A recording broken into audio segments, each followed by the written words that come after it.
The French are known for three things: the revolution, smoking devious amounts of cigarettes, and ratatouille. But they're also known for their ability to create some of the best music of all time. G'day everyone, welcome back to the channel. My name is Dens1000, and today we're going to be discussing French house. Maison Francais, which is, you guessed it, house music made by French people. Before we get into it, don't forget to hit the like button on the video and subscribe as well. The more love I get on these sort of videos, the higher chance are that I focus on this sort of stuff. Also, I'm definitely going to butcher some of the names in this video. I don't speak French, so please forgive me if you do speak French. I've also got this new wireless mic. I feel like a bit of a news presenter. I'm no longer tethered to my computer, so I can ideally be going around outside and filming some new videos at some point. So if you see me doing street interviews on TikTok, don't say anything, okay? Just keep walking. The genre has a few names ascribed to it over time: French house, disco house, new disco. Filter house is probably the other big one most people know of. But it all started with a party in the 80s called French Touch, which was a party run by a group of DJs. Laurent Garnier, Guillaume Latorte, and oddly enough, David Guetta. They were running with the slogan, "We give the French touch to house," and they were putting that on the back of satin jackets. And that sort of stuck as a bit of a saying around the club scene in France. In the late 80s and the early 90s, you sort of had this crackdown on drug culture and deviant behavior. Everything had just got a bit too wild for everyone. You've got satanic panic going nuts everywhere, and everyone was misbehaving and needed to be reined in. There was a shift away from DIY warehouse culture. No more underground raves, no more raves in tunnels. They wanted to quell that sort of stuff happening. And so then you have this big shift into nightclubs again, like La Palace, and you get this kind of like cleaner, more appealing face to the nightlife scene. And then you've got Jean-Paul Gaultier designing for Madonna. You've got the artistic movements like Art of the Everyday, which is focused on the utopian potential of everyday experiences.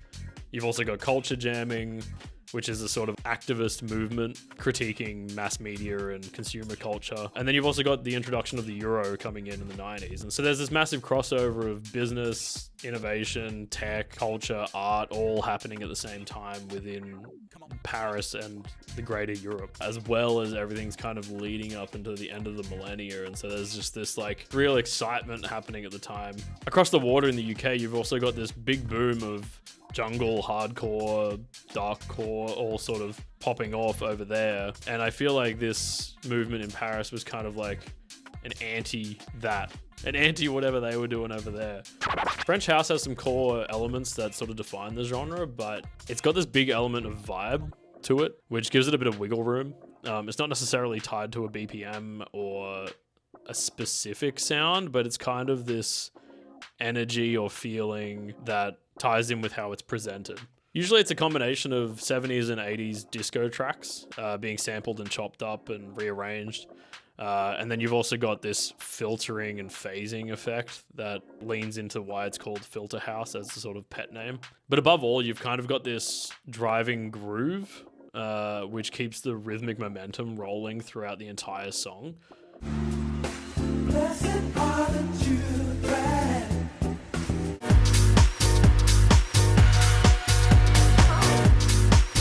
I want to stress how important the groove is in these songs, because I feel like if you've listened to enough French house music, you get what I mean.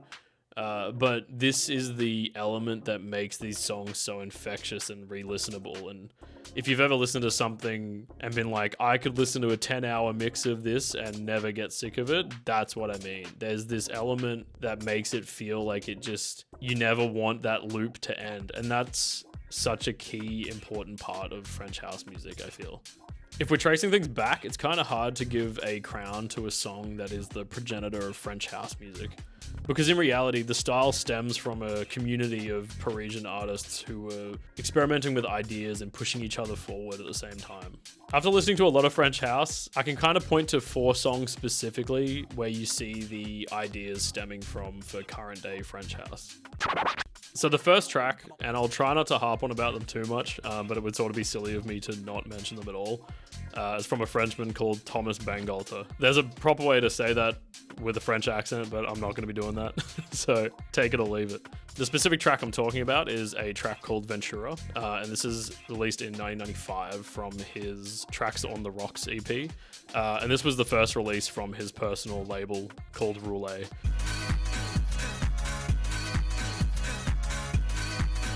It's a pretty eclectic EP. This is the only song on it that sort of features this like classic disco sample loop that a lot of people now associate with French house. The second track I'd point to is a release from a duo called Motorbass.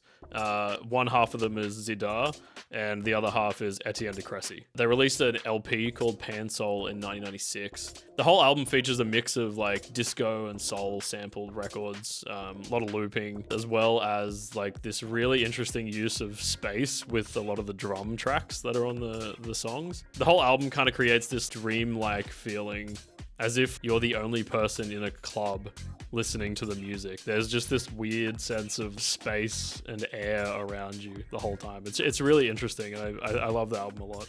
More specifically, the track Flying Fingers from the LP is sort of what I would point to as like a contributor to French house.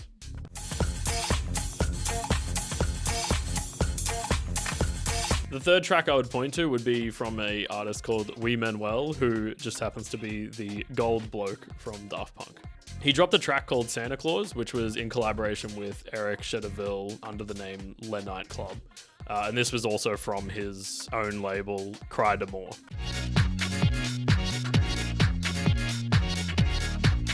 Santa Claus is such a bassline focused track, so it's really interesting to see where both Wee Manuel and Thomas Bangalter's individual talents kind of come together to create Daft Punk, and both of their labels were sort of used as like a bit of an experimentation ground for the makings of Daft Punk music. As a side note, if you look on the B-side of the Santa Claus EP, there's a track called Holiday on Ice, and this is pretty much just a demo version of Around the World by Daft Punk. So it's really interesting to see where their ideas sort of start and where they end up through the Daft Punk music.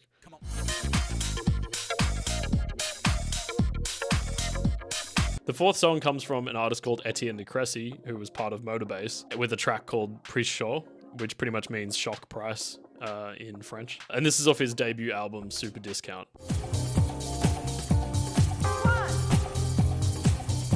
This track's got a filtered piano loop and like these really sort of laid back drums with like a chime that kind of comes in and out intermittently. The overall tone of this song is sort of like a nostalgic vibe, and because of the panning vocals that are coming in and out, it sort of has this energy of like you're sitting in like a dimly lit bar just hearing conversations around you while music sort of playing in the background, not quite in focus.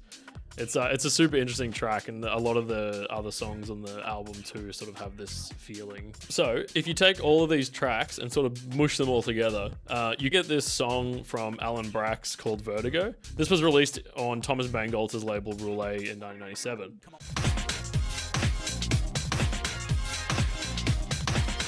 I think this is like the peak example of French house, and this is sort of like a blueprint for almost all French house music to come afterwards. It's got these like bouncy, skippy drums. It's got the disco funk sample of Don't You Love It by Maxine Singleton just looping and filtering in and out. And then you've also just got this bass line that's just pumping the whole time. It just keeps it like rolling along, and it feels great.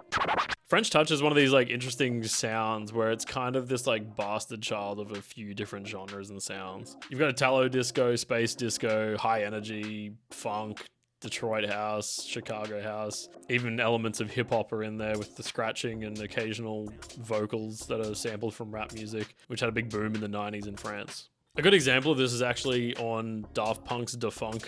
If you look on the vinyl cover, you'll see that there's a massive list of artists that they sort of credit as like a thank you, not directly for inspiring the song, but more so like things that have inspired them to go this direction. So you've got artists on there like Kashmir, Motorbass, Carl Craig, even Dr. Dre and DJ Dion. With all the experimentation they were doing in their labels, and now that there's sort of this like buzzing scene happening in France for electronic music, Daft Punk would drop their album Homework in 1997. While it's not entirely like French house, it's more of a love letter to the giants' shoulders that they sort of stood upon, and it sort of showcases them doing their homework while adding on top of that the French touch to these songs. On the second disc of the Homework LP, they would credit another massive list of artists again, but this time they would include producers, DJs, radio DJs, friends, record stores, family, just anyone that sort of inspired them in some way with making this album.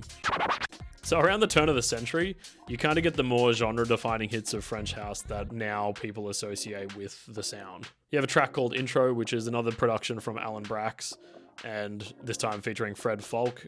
Next you have Cassius 1999, which drops by Cassius, who is one half of Motorbase. And then you've got Lady, Hear Me Tonight by Mojo, which is like, need I say more? And the last song I want to talk about is probably the French house song of all time, Music Sounds Better With You by Stardust, who is a trio made up of Thomas Bangalter, Alan Braxe, and Benjamin Diamond. And it was also released on Thomas Bangalter's Roulette originally. The success of Music Sounds Better With You is sort of where the sound goes from being just something that was played in clubs and it's more of an electronic subgenre, and now is being thrown into the public and is now getting radio play on major stations. This sort of leads into the monumental success of Daft Punk's Discovery album, and it sort of further throws the genre into the pop space, and it leaves the target audience, if that makes sense. Friedrich Agostini, who is the organizer of the famous Respect is Burning parties in Paris, said that by 2001, the French touch had become a caricature of itself, and all the producers were trying to recreate this famous formula of the filtered disco sample. It all started to mean nothing. Even the DJs from Chicago that we loved came to respect and played Stardust. Then we preferred to stop once we realized that things were going in circles a bit. I guess this is where the sort of context collapse starts to begin, like many genres once they leave their little communities, and you have big labels buying in, you've got big brands buying in, like Playboy commissioning Dimitri from Paris to create a mixtape for the Playboy Mansion for a party that they wanted to throw called The Night at the Playboy Mansion. And this is where you start to have the separation of French touch as a concept and French house as a product. As anything, the people want more and they want it fast. The Stardust Group was even offered $3 million from Virgin Records to make an album, but the group decided that what happened with the song was just really magical, and then we just wanted to leave it at that, which I think is just amazing, and that you don't see that happen very often.